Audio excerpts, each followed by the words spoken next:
Everyone, this is Tim from Your 6 Studios. Today in this video, I'm going to show you how to delete applications on your Amazon Fire TV. So the easiest way to delete one of these is just to go over to the right here, go to the ninja guy right here, and go on down to applications, way over here, and select this.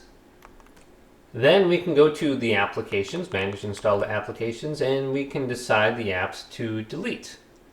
So we can go down to maybe one of these, maybe freebie, and then we can press the play button, I believe, on it. It should delete it unless it's installed on our device.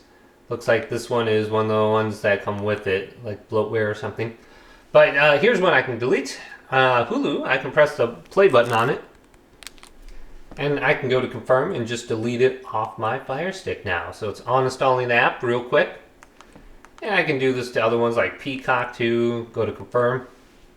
So this is probably the easiest way to just delete like 4 or 5 of them real quick. So some of these we won't be able to delete because they came with it, like this freebie. I don't know, maybe Amazon owns it now, so I'm not able to delete it. You can just clear the cache and force stop it. But hopefully this video did indeed help you out. Leave it a big thumbs up and subscribe to my channel down below for more tech out videos coming up next on Your 6 Studios.